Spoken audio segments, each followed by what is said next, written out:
lift me up, wouldn't keep it in my mind. All those things that won't lift me up, I just care about you and I. I just care about you and I. Just care about you and I. I just care about you and I.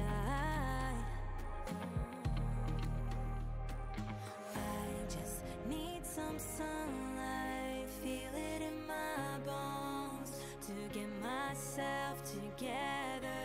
You can't keep me high, this blood runs through my veins. It's all on you.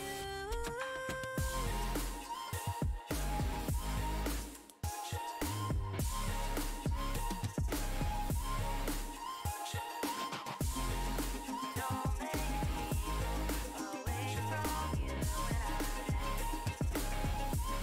Would it keep it in my mind? All those things that won't lift me up, I just care about you and I. I just care about you and I. Oh, I just need some sunlight, feel it in my bones, to get myself together. You can't keep me high, this blood runs through my veins. It's all on you.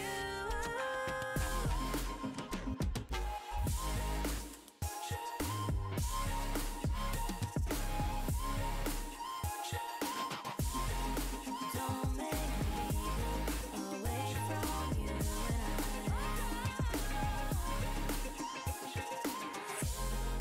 Don't make me go, just care about you and I. Don't make me go, just care about you and I.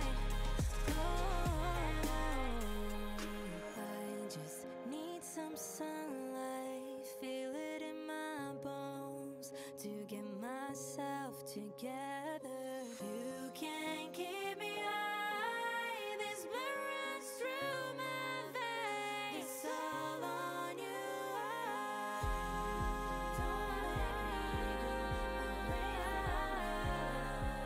Bonsoir, bonsoir. Bienvenue sur le live.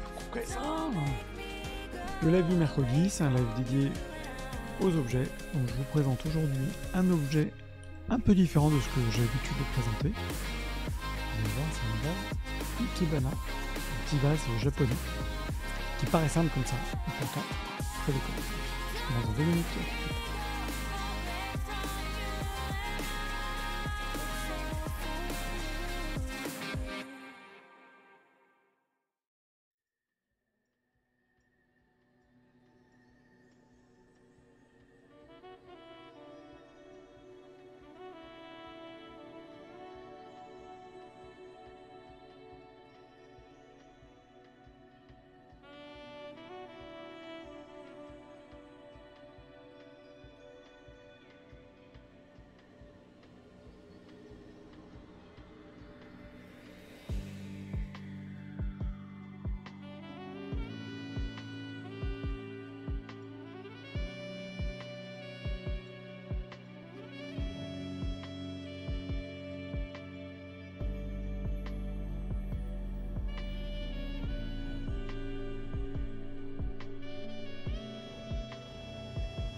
Allez, 19h, on va commencer. Je vais vous présenter donc l'objet du mercredi qui est un petit vase Ikebana.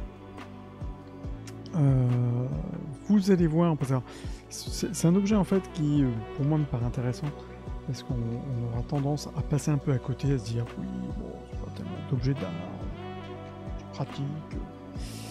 Mais vous allez voir que en fait, quand on s'arrête dessus, eh ben, il y a plusieurs choses à raconter. Donc c'est parti. Je change la musique un peu comme un sauvage, il va falloir gérer un petit peu mieux les transitions de DJ. Voilà. On peut pas tout faire. On peut pas faire tout le DJ. Salut, salut mon ami. Masida-san. Masida-san. Genki desu ka? Comment ça va bien? Et vas-y que je balance tout et vas-y. Comment ça va? Je suis sûr que ce live va te plaire. Je suis sûr que tu as une main de... Comment on dit? Une petite main toute douce de fleurs. J'ai un truc qui apparaît sur l'écran, c'est quoi? Qui dit pourquoi il me dit qu'il y a un truc Internal Error? Internal Error. Qu'est-ce qui se passe? Syntax Error, pour ceux qui connaissent, Syntax Error. Tu dois connaître. Live anniversaire pour moi? Mais comment ça? Bah bon anniversaire. Mais bon anniversaire.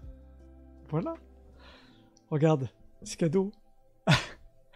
Très bon anniversaire, j'espère que tu vas fêter ça dignement. Je n'en doute point. Je n'en doute point.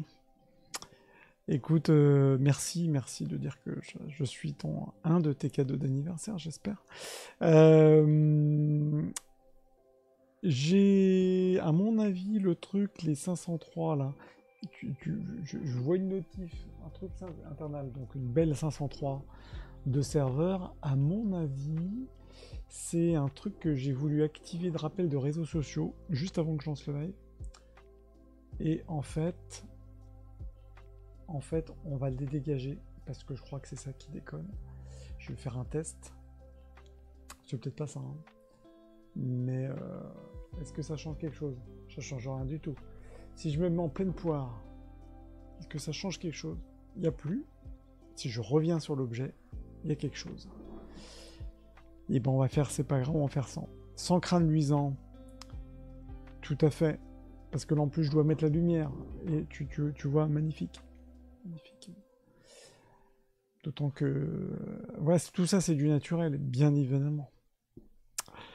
Allez, vas-y, arrête, mauvaise langue là. C'est quoi cette histoire là, hein?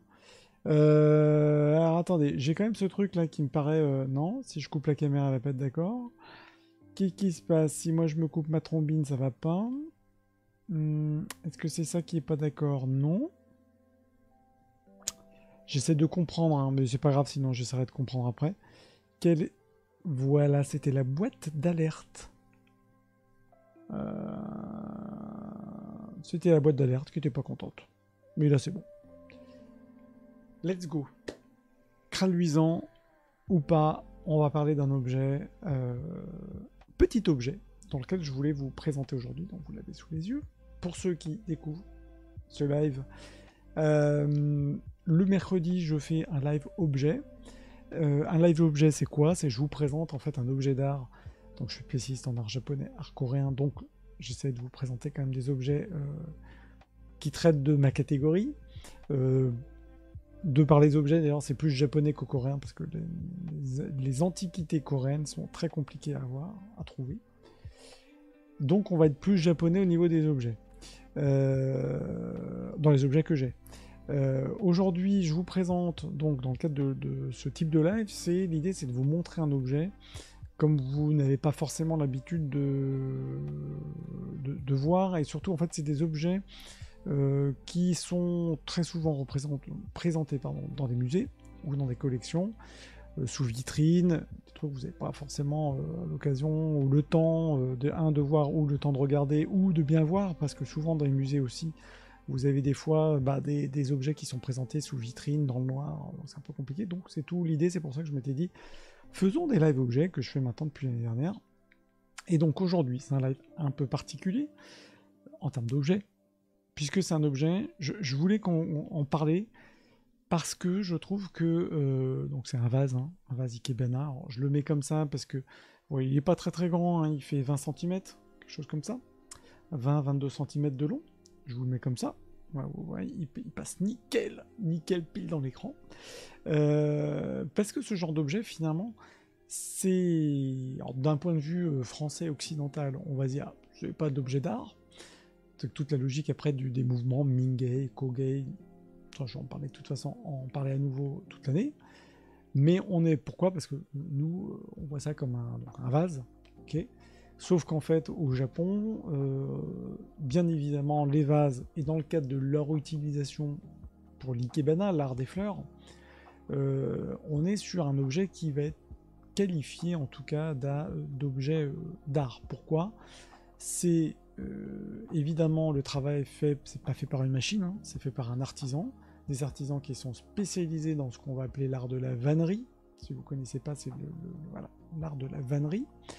Et la particularité des vases au Japon, c'est que ce sont des vases qui font, je ne parle pas des vases en céramique, c'est que ce sont des vases qui sont en bambou. Donc ce que vous voyez là, c'est du bambou. Pourquoi je voulais vous le montrer aussi? C'est parce que ce petit vase qui est, je vais vous enlever, donc là il y a deux parties, hein, vous voyez, il y a deux parties, sont très souvent faits comme ça. Vous avez, on est sur une création 20e, hein, c'est Showa, donc c'est très souvent pour ces vases-là. Je vais pas mettre mes doigts parce que sinon il fait la netteté sur mes doigts. On est entre les années 30 et les années 80. Voilà. Donc on est sur des vases qui peuvent être avant-guerre, soit très souvent après dans les années 60-70. Pour les vases évidemment les plus tardifs, enfin plus tardifs non, plus proches de nous, des années 2000, et les vases qui vont être utilisés pour mettre des fleurs, qui sont pas des fleurs sèches, vous allez avoir un petit gobelet comme ça en plastique qui est dedans. Voilà. Après, attention, ce gobelet pour les vases ikebana qui sont plus tardifs, c'est très souvent le gobelet, j'en ai pas avec moi là, des gobelets qui vont être eux aussi en bambou, voilà, ou en bois, pour pouvoir justement mettre un petit peu d'eau, un fond d'eau, hein, vous remplissez pas 3 litres d'eau, mais pour pouvoir avoir justement les fleurs. Donc là, c'est un vase en plastique. Bien entendu, vous pouvez, quand vous mettez pas de fleurs, présenter et garder, et c'est tout l'intérêt de ce genre de vase aussi, les utiliser comme objet décoratif. Donc, et c'est là où je veux en venir, c'est que les vases ikebana sont pas utilisés uniquement pour l'art des fleurs. C'est-à-dire que si vous-même vous faites pas de l'ikebana, vous aimez quand même la culture japonaise, rien n'empêche que vous pouvez craquer pour un petit vase qui est tout à fait décoratif. C'est une très jolie pièce, vous imaginez ça dans une bibliothèque, donc je vais le mettre dans ce sens-là. Vous avez bien compris hein, qu'il y avait une anse. Donc dans ce sens-là, posé sur une bibliothèque entre des livres, vous voyez que c'est quand même un joli objet décoratif. Donc c'est pour ça que je voulais vous expliquer et vous montrer cet objet-là, puisque je pense que beaucoup de personnes ne vont pas aller vers la vannerie, vers les vases, les objets en bambou, parce que dans notre tête, on se dit vase, objet pratique, mettre des fleurs, je fais pas d'ikebana, je mets pas de fleurs, je m'en fous. Alors qu'en fait, si on regarde de près, on va voir que c'est vraiment de l'artisanat, d'une finesse de travail. J'en viens à ça. Salut Kailana, je suis un peu en retard. Non, je viens de commencer. Je sur l'introduction sur les vases d'ikebana. J'espère que ça va et que tu as passé une bonne journée. C'est l'anniversaire de Massilia. Donc, joyeux anniversaire Massilia, vraiment encore une fois, joyeux anniversaire. Ça me fait penser qu'il faut que je mette dans Twitch.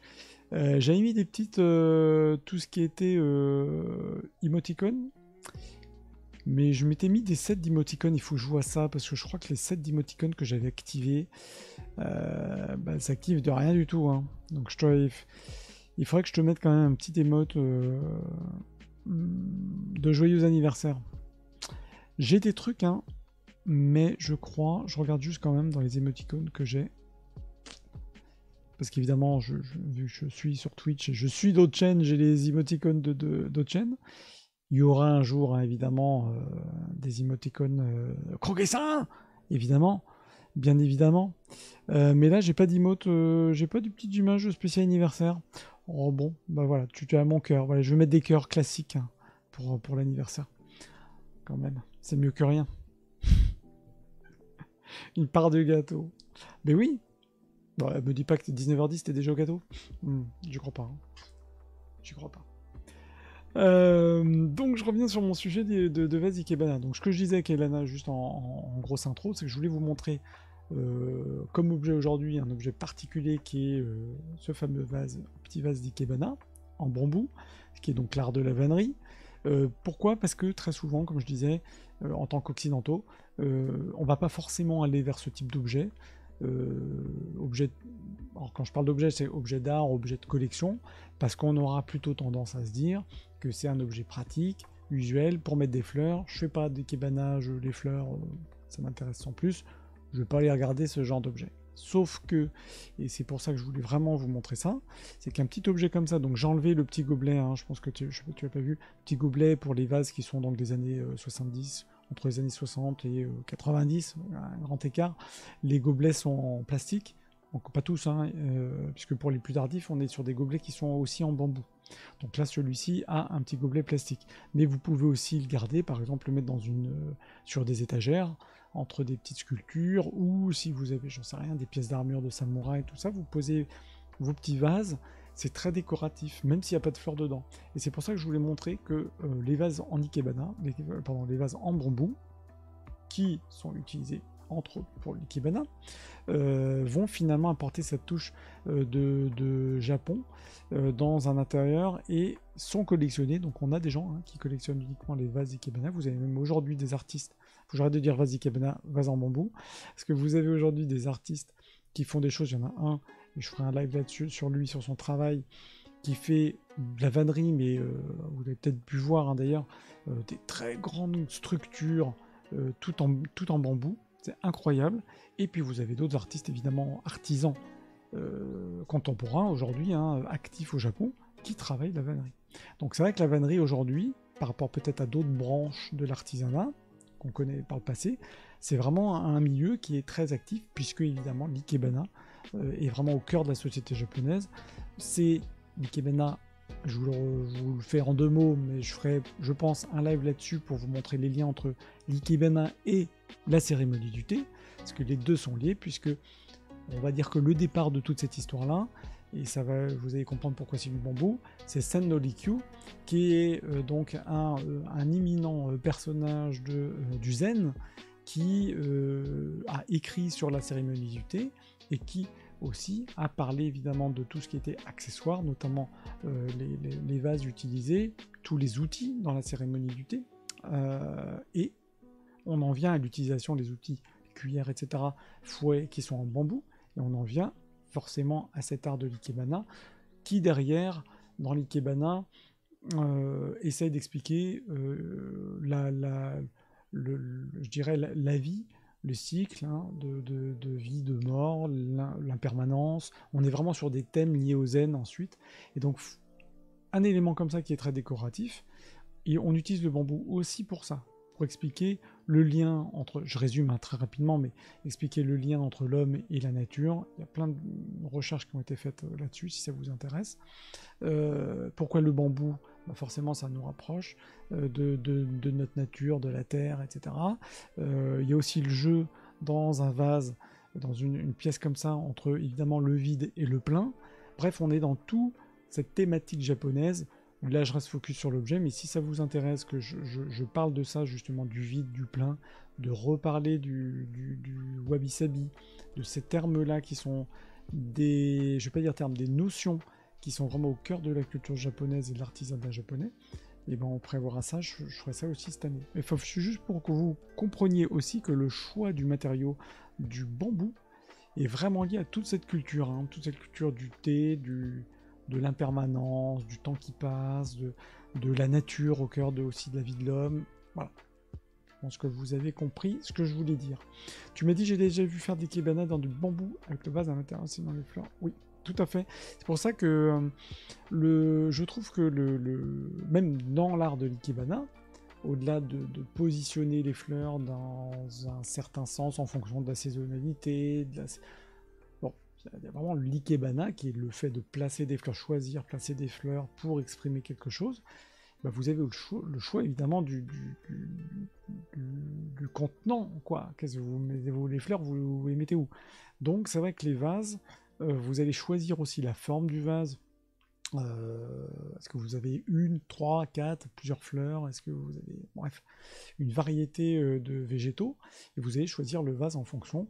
Et donc c'est vrai que le bambou, de par sa teinte aussi, parce que vous avez du bambou ici, vous voyez, j'ai mis de la lumière, donc vous voyez peut-être pas trop la différence, mais l'intérieur va être un petit peu plus, si je le mets comme ça, un petit peu plus orangé, alors que l'extérieur est plus marron laqué, par exemple. Voilà, l'intérieur est plus rouge. Je pense que là, vous le voyez bien. Vous voyez, l'intérieur rouge. Là-dessus, d'ailleurs, donc ce petit vase, je voulais vous montrer aussi le fait que les vases en bambou, en tout cas tout ce travail-là de vannerie, c'est sans colle, sans attache, tout tient sans rien. Et ça, c'est aussi une prouesse technique, alors qui existe depuis le XVIe siècle, hein, j'ai oublié de préciser, hein, mais la vannerie, le travail de la vannerie du bambou, évidemment, ça existe dans l'Asie, mais au Japon, ça a vraiment pris son envol dans la société japonaise, encore une fois, aussi, et avec le développement de la cérémonie du thé et de tout ce qui va avec, c'est à partir du XVIe siècle. Après, il y a eu le gros boom du XVIe siècle, XVIIe siècle, et évidemment jusqu'à aujourd'hui. Un peu comme la musique japonaise, sans code, sans... Exactement. Et donc, il y a un vrai savoir-faire. C'est-à-dire que là, vous avez donc des fines tiges. Imaginez quand même, hein, le bambou, faut être capable quand même de débiter ces fines tiges de bambou. Donc, bon, vous voyez le bambou à quoi ça ressemble. Hein. Donc, imaginez le bambou au départ et derrière ces fils qui sont finalement tressés comme si c'était du tissu. Et je trouve que c'est incroyable. Et pour quelque chose qui est suffisamment solide, ouais, je sais pas, vous entendez, c'est-à-dire que je peux, bon, je vais pas forcer, mais ça risque rien. Il tombe, ça risque rien. C'est aussi, je trouve, l'intérêt de ce genre d'objet, c'est que déjà, en termes de travail décoratif, vous voyez le truc, moi j'aime beaucoup, hein, le rouge, il est incroyable, de la fibre de bambou comme ça. L'autre côté, hein, qui est pas brillante finalement, ce côté-là qui est rouge et ce côté-là qui est brillant, y a... bon voilà, on est clairement dans la thématique wabi-sabi pure et dure. Et donc ce genre d'objet, je trouve qu'il y a une finesse, c'est très très léger. Voilà, c'est très léger, hein, je vous montre comme ça. C'est très léger. Et l'intérêt, c'est que comme on est sur une fibre végétale, il y a une certaine souplesse, c'est-à-dire que même si ça tombe, vous le cassez pas. Et donc ça, c'est valable pour ce petit vase hein, qui, je dis, fait 20 cm. Vous en avez qui sont mouse costauds. Moi, j'en ai qui font quoi, 40 cm de large, qui sont, donc là, plutôt des pièces qui sont vraiment anciennes, à 1910-1920. Et ça bouge pas. Ça ne bouge absolument pas. Évidemment, il y a la patine du temps, on n'est plus sur quelque chose qui est plus brut, peut-être dans le traitement. Là, on est dans quelque chose qui est plus, qui a quand même cette finesse qu'on retrouve hein, déjà dès la fin du 19e siècle, Meiji, après tout le 20e, cette finesse de l'artisanat. Et puis, moi, je trouve que ce qui est intéressant aussi dans ce genre d'objet, c'est que vous avez beau le voir une fois, bah, vous le regardez une deuxième, 3, 10 fois, et vous essayez de comprendre, alors là, comment il est passé, comment ça a été fait. Et je trouve que c'est aussi ça l'intérêt de ce genre de pièces. Là aussi, hein, on est dans le zen, il peut y avoir, ça pourrait faire une magnifique photo ça, on se perd en fait dans les méandres de la vannerie, et c'est aussi encore une fois allié avec le zen, où on pourrait se dire que regarder un vase en bambou, comme celui-ci, il y a un petit côté méditatif, si vous voyez ce que je veux dire. Magnifique, hein, regarde. Magnifique, c'est beau. Tu vois, c'est un peu méditatif. Ouais, ce que je voulais, c'est que vous regardez cet objet, vous dites ah ouais, l'intérieur quand même, il est fou. Et pourtant, c'est un vase. Vous voyez, quand il y a vous avez votre petit gobelet, à l'intérieur, vous imaginez vos fleurs, vous voyez pas cet objet. Et donc, c'est pour ça que je voulais vraiment faire un focus. Merci Kailana. Un focus sur ce petit vase. Alors, voilà, en soi, c'est pour ça que je dis que c'est un peu différent de ce que je peux présenter d'habitude, parce qu'en soi, on en fait vite le tour, mais c'est quelque chose qui, moi je trouve, est très intéressant. Quand vous allez en trouver, alors, il y en a franchement pas beaucoup en France, hein, des objets comme ça, ils sont généralement gardés par les familles ou évidemment tous ceux qui vont travailler de l'ikebana.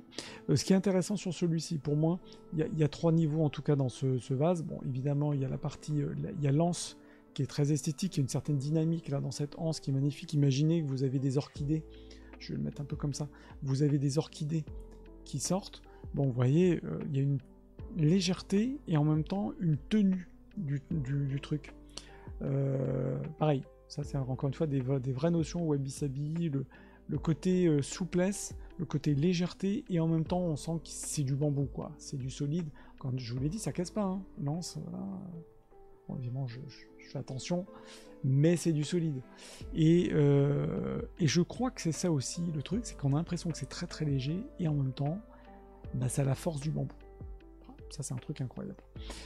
Donc, pour moi, ce que je voulais dire, c'est qu'il y avait 3 parties à regarder dans ce genre de vase, et je vous... Qualité... Exactement. Première partie, tous les vases en bambou sont pas de ce type. Pour beaucoup, ceux qui sont en mode vertical, là, vous allez avoir cette première grande partie là qui est un tressage, vous voyez, en quadrillage, en losange un petit peu, où là on sent que ça permet aussi de structurer, de bien maintenir la pièce. Donc ça ne bouge pas d'un iota, et vous avez souvent on va dire comme si c'était un canage ici. Très souvent une barre comme ça, j'appelle ça une barre de maintien, mais vous voyez une grande tige beaucoup plus épaisse de bambou qui permet de maintenir et de structurer l'ensemble. Sans celle-ci, votre vase serait plus souple.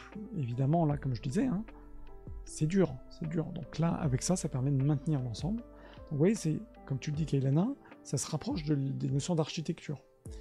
Pour bien faire, d'ailleurs, et ce serait pas mal aussi de voir en détail, justement par rapport à cette exposition qui est à Paris sur l'architecture japonaise, de voir qu'on est aussi sur des éléments comme ça structurés, c'est-à-dire on est sur de la légèreté, on essaye de moins en mettre, par contre on utilise des matériaux qui sont vraiment très solides, et on va avoir des points comme ça, des points d'ancrage, des points de solidité, qui permettent de maintenir l'ensemble. Et donc cette tige-là, qui est plus épaisse que les autres, permet de maintenir cet ensemble. Et puis la troisième partie qui me semble intéressante, c'est vraiment le socle, puisqu'on garde en tête que ça reste un vase, donc il faut évidemment pour pas que ça bouge et pas que ça tombe. Et donc très souvent, vous allez avoir des socles qui sont eux-mêmes travaillés, pareil, en mode canage comme la partie haute, avec quelque chose, vous voyez ici, qui se tient très très bien. Et donc ça, vous le posez, ça ne bouge pas. Je vous remets ce plan-là qui est... Tac, j'enlève mes mains. Et qui... Voilà, quand vous avez la vue d'ensemble intérieur, vous avez cet effet de rosace qui est juste incroyable. Donc ça, je rappelle, ça n'a pas été fait par une machine, c'est pas de l'imprimante 3D, c'est fait par un humain, ça a été fait par un artisan dont c'est le métier, et encore aujourd'hui, vous avez, si vous allez au Japon, vous avez la possibilité de voir des artisans en train de façonner des vases d'ikebana, parce que voilà, tout l'intérêt aussi de ces objets, c'est que ce sont vraiment des objets utilisés encore aujourd'hui, et évidemment très décoratif.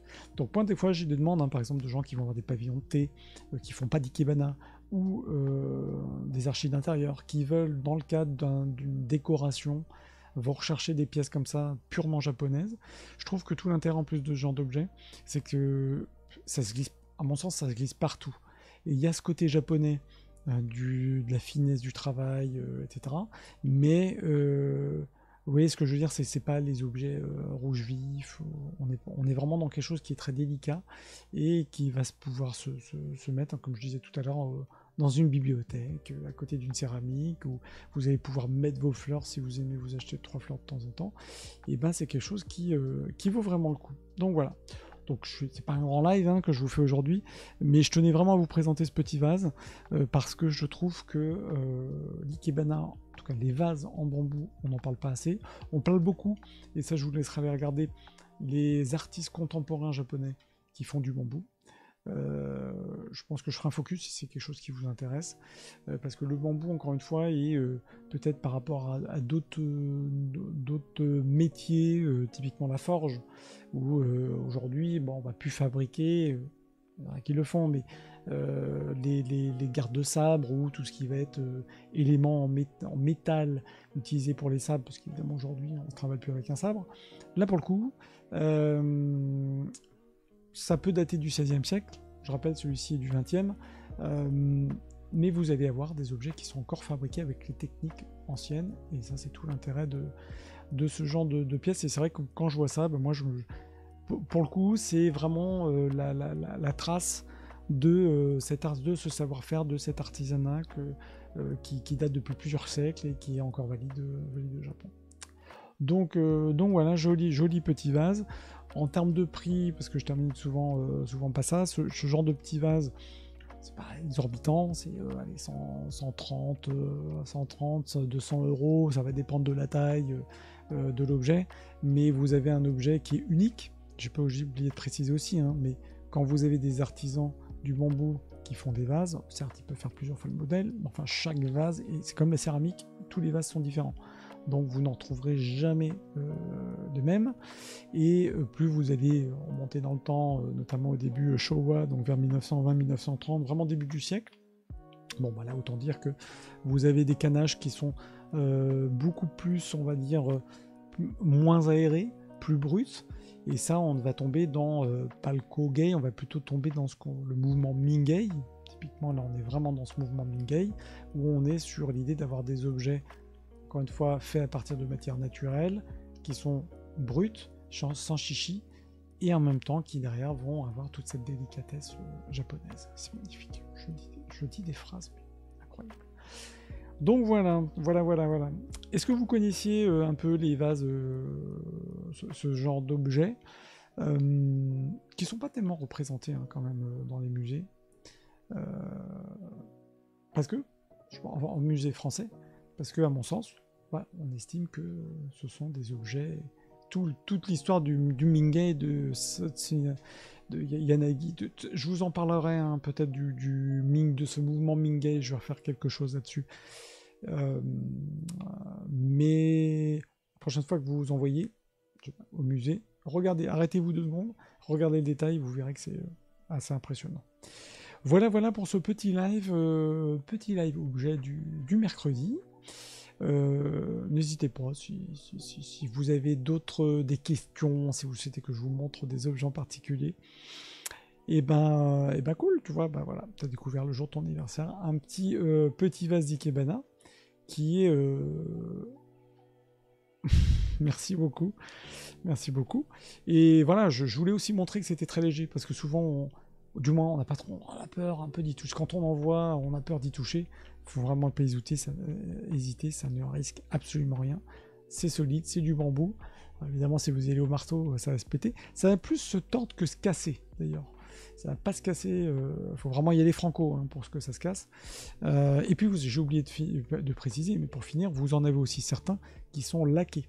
Voilà, ça c'est aussi le petit bonus. Vous en avez certains qui sont donc laqués noirs, d'autres qui sont très naturels, d'autres vernis, etc. Donc ça aussi, bref, toute une variété en tout cas de vanneries en bambou, et c'est aussi tout l'intérêt de se pencher sur ce monde qui est un monde, je vais pas dire monde à part, mais un monde de l'artisanat japonais, clairement. Voilà. Merci en tout cas d'être passé par ici. Donc les live objets sont toujours un peu plus courts que les live culture, mais ça tombe bien parce que Massilia, je pense que tu as autre chose à faire. En tout cas, n'hésitez pas comme d'habitude. Oui, tout à fait. Alors, oui, c'est légèrement verni sur le dessus, puisque la matière brute, voilà, ce sera vraiment plus le rouge. Et puis, ça va dépendre aussi des essences de bambou. On en a qui sont plus clairs. On a des vases en bambou qui sont vraiment en bambou clair, comme on pourrait l'imaginer.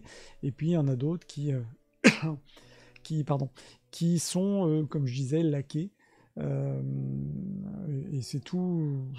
Vraiment, vous rentrez quand vous commencez à regarder ça, vous rentrez dans un truc, un monde de la vannerie, qui est assez incroyable. Donc voilà, tiens, je vais finir, je vais le remettre comme ça parce que je trouve que l'intérieur, il est fou. Merci en tout cas d'être venu, d'être passé par ici. N'hésitez pas comme d'habitude si vous avez des questions. Qu'est-ce qu'il a ?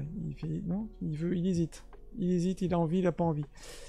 Si vous tombez par hasard ici, et je terminerai par ça, je suis Koge-san, je fais donc des vidéos, des lives, donc toutes les semaines sur l'art japonais, art coréen, culture, on parle de légendes, hier on parlait de mangaka, je vous présente des objets d'art, comme ici, je vous présente des œuvres d'art, comme par exemple Kanagawa ou les monts Fuji, je vous parle de Kusai, etc. L'idée c'est d'avoir des sujets comme ça très différents par semaine, il y a tellement de choses à dire que de toute façon, j'en ai pour un moment. En tout cas, n'hésitez pas à me suivre, à me poser des questions. Je suis vraiment là pour ça. Les replays sont dispo sur Twitch. Merci Kailana, merci Massilia. Restez, ça vaut le coup. Merci beaucoup. Merci aussi pour les derniers follow. Vraiment, ça fait vraiment très plaisir. Si vous voulez revoir les replays, comme je dis comme d'habitude, les replays sont dispo sur Twitch, sauf que c'est de moi. Je dis pas de bêtises. Je les mets tous sur YouTube, donc vous retrouvez tous les replays sur YouTube. Et donc ça, vous avez de quoi faire. En tout cas, tous ceux de 2023 sont là. Et encore une fois, merci d'être passé. Et qu'est-ce que tu me dis? Oui, il ne faut pas hésiter à suivre ça. Merci beaucoup. J'essaye de miser sur la carte. En tout cas, la carte, c'est l'accessibilité, être le plus clair possible. Et s'il y a des choses, je ne suis pas clair, ou je sais pas, vous voulez que je précise d'autres choses, que je vous montre aussi d'autres choses, allez-y en commentaire avec grand plaisir. En tout cas, merci à Kelena, Massilia, à tous ceux qui sont passés, qui sont partis. Et je vous donne rendez-vous donc demain, jeudi, ce sera le live sur les légendes et limites. Demain, je fais, merci Massilia, je fais un topo sur le Jizo. Jizo, donc c'est les petites sculptures que vous devez voir, que vous avez déjà vu, ou que si vous êtes déjà allé au Japon, forcément vous en avez vu des Jizo. Vous dire c'est quoi donc ce Jizo. Je vous en parle demain à 19h. Et puis, je commence à bien faire. Hein. Ça, très bien ce fond. Un jour, je vais faire des lives en perruque, ok? Voilà. Mais très bien. Un jour, je ferai un live surtout bronzé, même si je bronze pas des masses.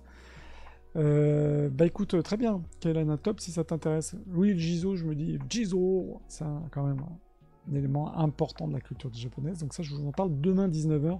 Et puis à côté de ça, évidemment, il y aura du Genshin, parce qu'on est sérieux sur Genshin, notamment qu'il y a la 15.4 qui est sortie, ce sera sûrement tout à l'heure. Et puis pour l'aspect gaming aussi, j'en avais parlé je crois cette semaine, j'ai envie de commencer Grand Blue Fantasy Relink. Je vais peut-être pas le commencer demain parce qu'il sort demain ce fameux RPG japonais qu'il faut acheter, qui n'est pas gratuit, qu'il faut acheter. Et donc avant d'acheter, j'ai envie quand même de regarder les premières séries parce qu'il y a quand même eu des retours qui étaient un peu bof. Donc avant de claquer 50 €, je préfère les mettre de côté et m'acheter un vase en Ikebana. Donc on va regarder si ça vaut le coup. Grand Blue Fantasy, la version Versus, et apparemment donc façon jeu de combat 2D est vachement sympa. Mais la partie RPG on verra. Bref, ça c'est une autre histoire. Bonne soirée, bon appétit, et merci encore d'être passé par ici. Et donc rendez-vous demain pour Jizo. Ciao.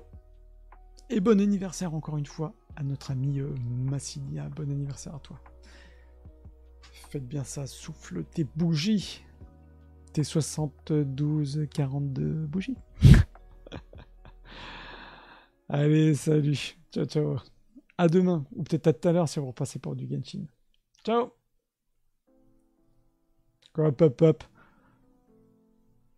Ça va bien les blagues. Hein. Ça va bien. Allez, ciao. Bonne soirée.